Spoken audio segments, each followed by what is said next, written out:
Next up, we have our friends from Nav and Cap Gemini in the house. I see we are joined by Jetta and Kevin. Thank you both so much for being here with us this morning. Be here. Thanks for having us. Of course. Jetta, I'd love to turn it over to you. Can you tell us a little bit about Nav and what you do there? Absolutely. So as you said, my name's Jetta. I'm a senior data analyst at NAV, where our mission is to reduce the death rate of small businesses. And we do that, help support our small business customers in their journey to capital. That's a huge problem for small businesses.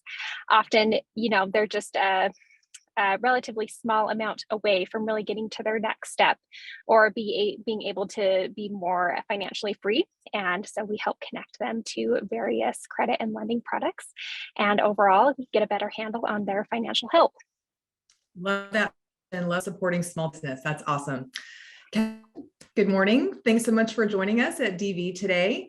Will you talk to us a little bit about your role at Cap Gemini and then how Gemini and Telium work together? Sure. Capgemini is a global consulting firm. We have 60% of our footprint in Europe, so we really are truly global, but we also have strong presence in Asia Pacific and in North America. Telium is an important partner for us because we believe that data drives customer experience. And so Telium is our go-to partner when it comes to data collection and data activation for marketing use cases. Fantastic. Love that mission alignment. This is going to be very fun.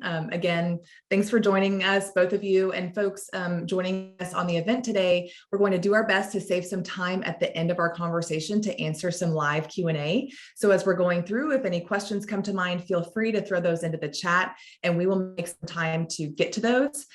So Jetta, I'd love to start with you. Will you tell us about your time at NAV, kind of what it's been like to date and some of the big things that have changed within your departments? Sure. Yeah. So in my time at NAV, we've seen a lot change. I actually started at NAV just a couple of months before the pandemic. So certainly that was a big time of change for the small business community and the financial landscape and the business financial landscape.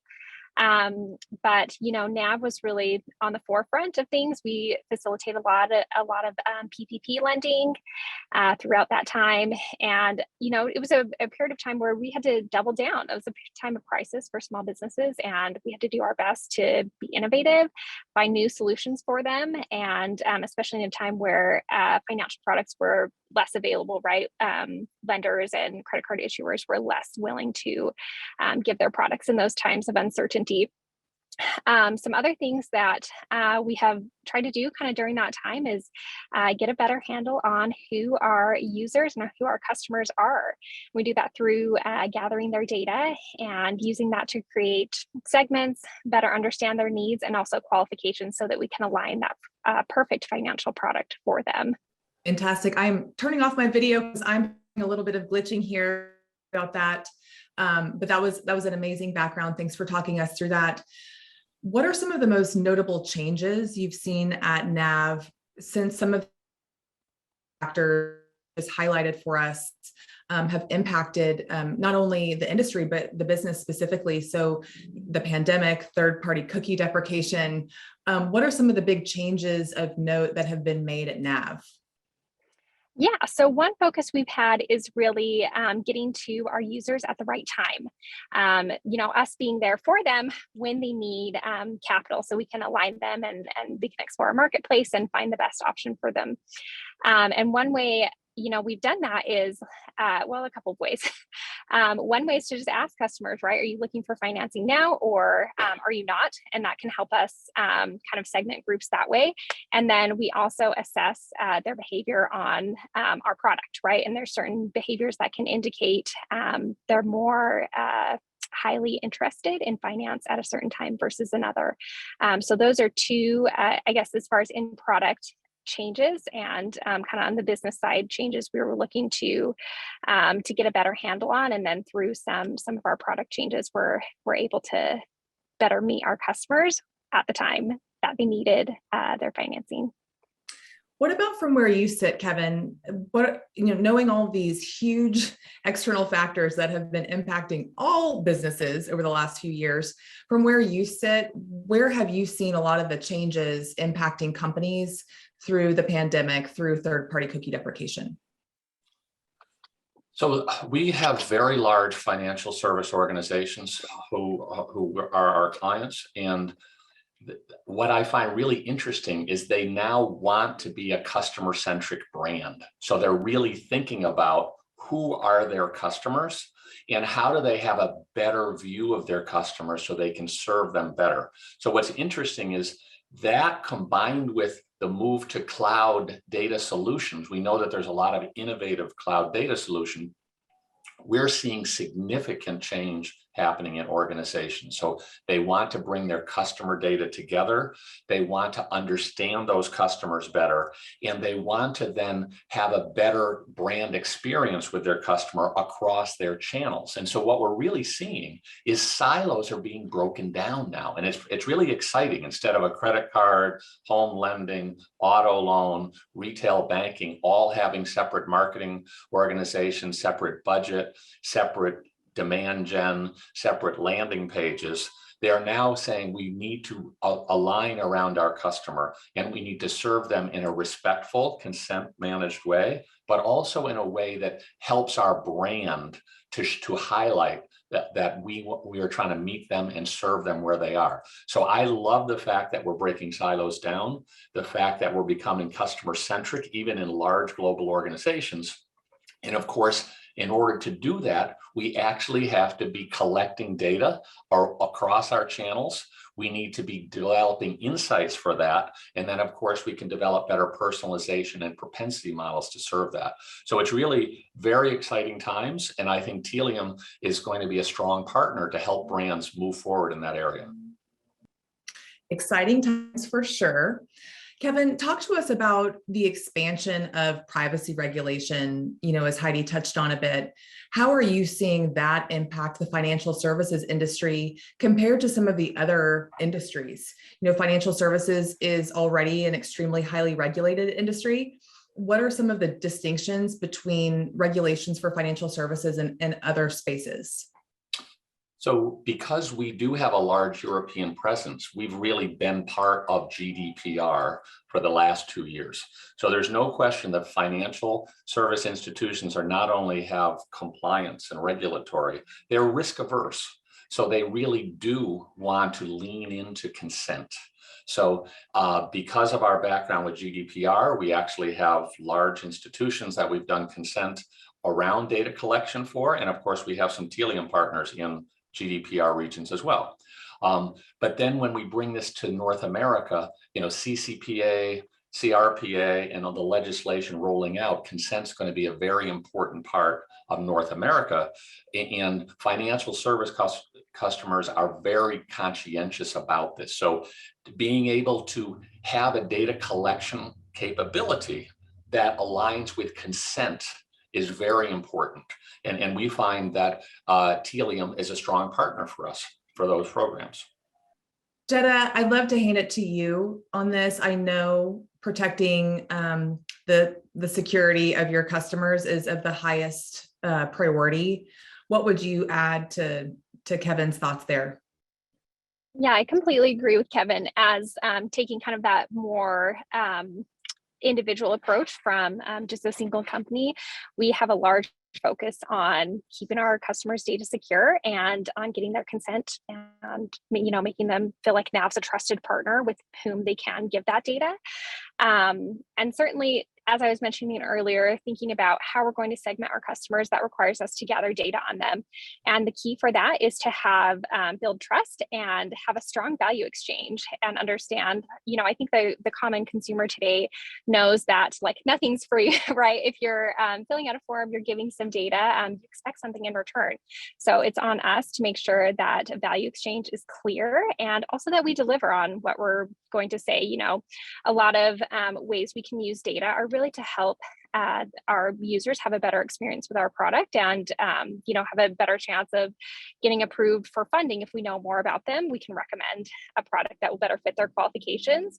But it's on us to make sure that once we have that data, we're making that right recommendation, and that, it's having a successful outcome for the users.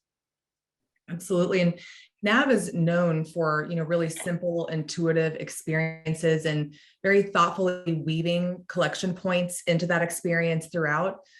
Which teams are involved at Nav to kind of help with that? And talk to us about how all of those internal teams collaborate to make that successful customer experience come to life. Yeah. For thinking about the entire customer experience, it's really company centric. Every team is involved. Certainly our UX and product teams are, trying to find like what's the, as you were saying, the simplest, most intelligent way to lead a business owner to financing. And so they're working to make improvements there. Naturally, those choices and decisions are based on data, which is where a lot of the work that my team does comes in, is providing that data and sharing those insights for where maybe some pain points are or where we can do better. Additionally, we always want to use data and technology to move the business forward. So we have, data scientists building various models, implementing AI and that type of thing to make our product smarter. Certainly no one would get to our website very easily without the efforts from our marketing team. That kind of comes certainly on the acquisition side. The front end, what I've already talked about, is sort of the middle, like main experience of the user. Of course, our engineering teams are going to be involved there. And then lastly, sales and customer service. Someone getting a deal is going to be working with our sales team. If you have further questions about our product, they're going to be interacting with our customer success team. And so really making sure that all of our teams can be aligned on the Nav side, keep our business owners' best interests in mind, has been so important for improving that experience and, again, getting those successful outcomes for our small business owners. Fantastic. That's really insightful. Then from in working across so many different partners, customers, companies, internal collaboration is huge. We always say customer data is a team sport.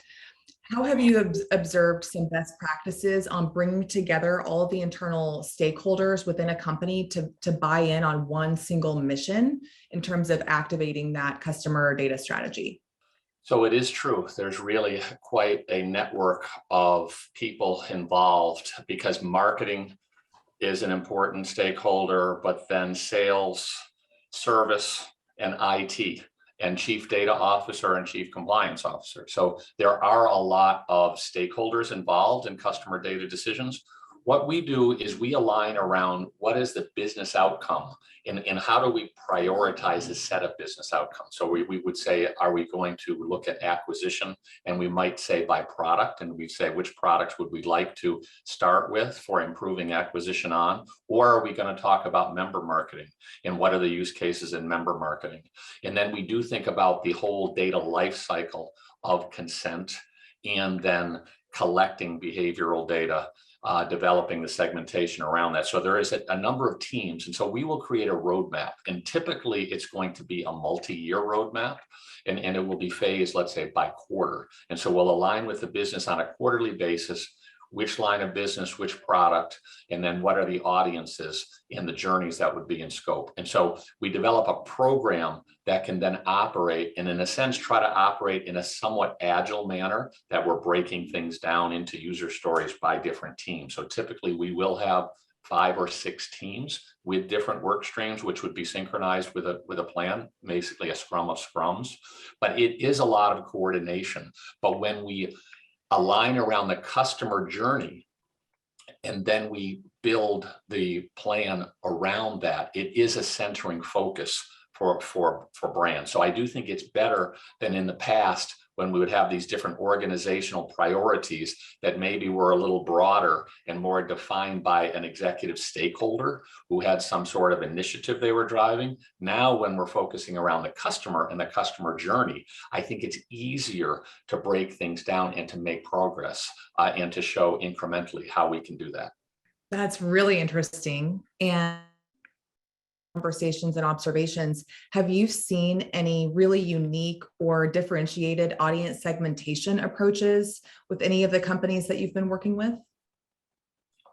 So we do have a large data science team, and we do try to have as much behavioral data as well as customer data to do feature engineering for. And so when we do have this customer data and behavioral data aligned to product data, then we really can be developing interesting propensity models. So propensity to purchase a different financial product, propensity to cross-sell. So I do think we're seeing a lot of advances in propensity and decisioning built on data. And I do think there are basic fundamentals instead of being some advanced. What I would say, human behavior is not, even though maybe relationally, like to find your life partner, that might be complicated. But when it comes to marketing use cases, human behavior is fairly straightforward. So you do not need very complex decisioning models, but what you really need is clean data. So actually, I would say we're leaning in on data quality and data collection across all channels, because if we have clean data, that will feed our propensity models, in a very straightforward way. And for marketing and sales use cases, that's sufficient. So we're not seeing a lot of fancy data science for marketing and sales use cases, but we are seeing like a leaning in on the fundamentals of what data science is, which means good data and then a good agile process for training your models, testing the performance of them, and continually evolving them. I don't know what you're talking about in terms of to find a life partner. I thought that was very easy. Only kidding.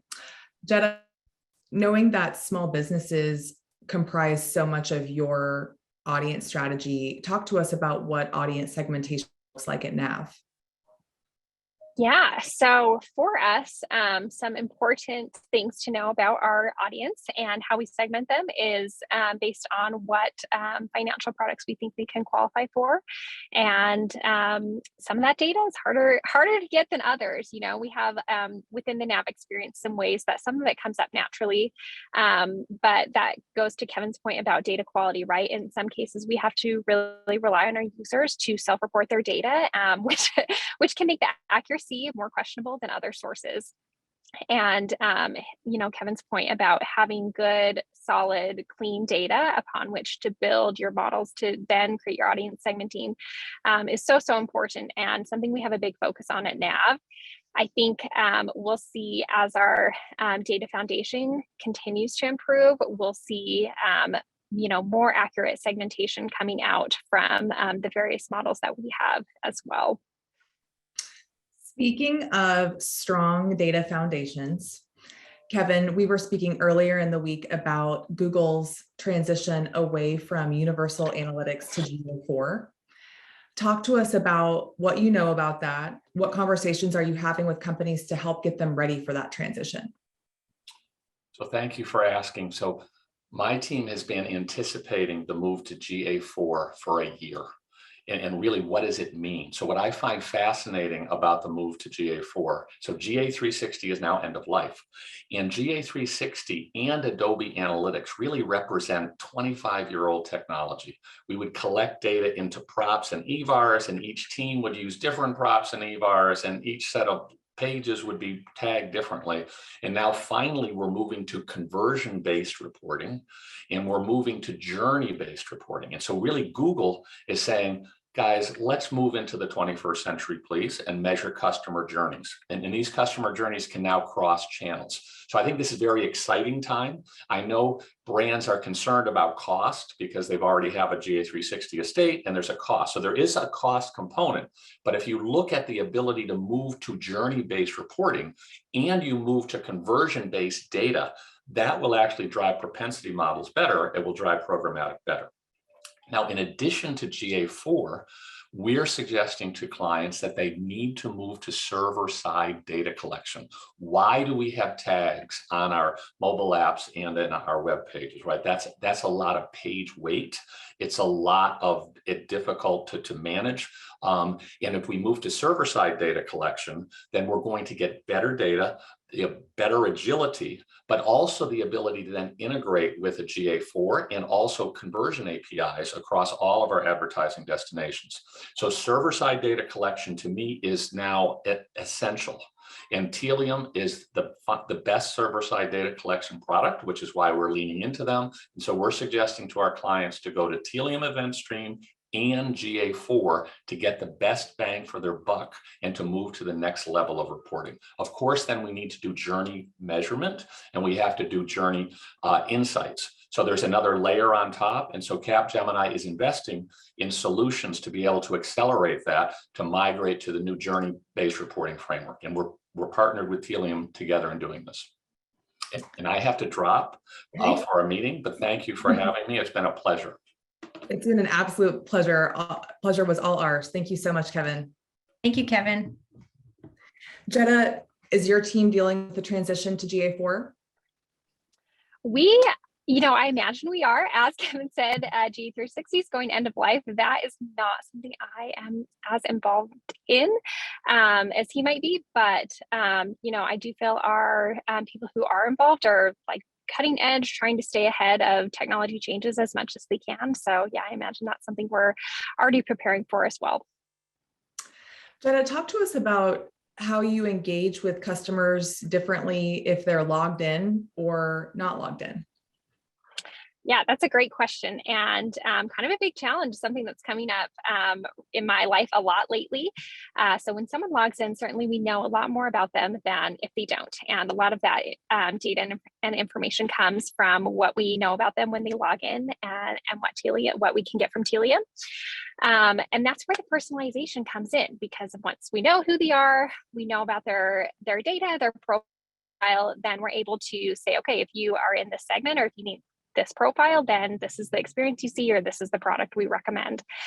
When you're logged out, it's kind of like we don't know who you are and don't know as much. We are adding more features for people to be able to, before they log in or create an account, kind of estimate their profile or even one part of it. That allows us to, again, make a more educated offer to them than just saying, here's what we have. So we've seen a lot of efforts to add features like that to our logged out site. And then another thing on my mind lately is connecting the logged out experience to the logged in experience.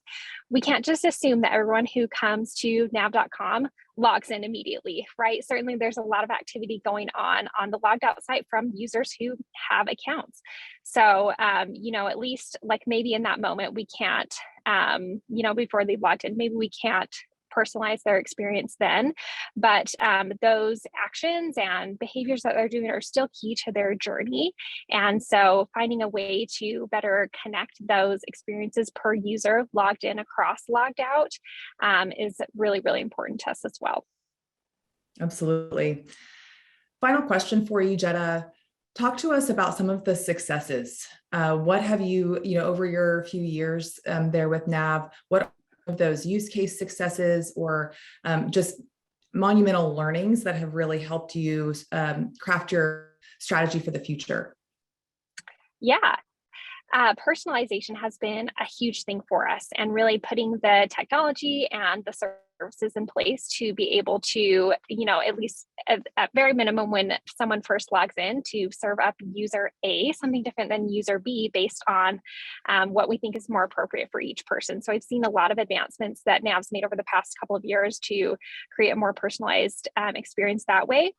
I would say another big advancement for us is our product array, and really understanding, what profile wise, what product is best for whom, and then finding those gaps.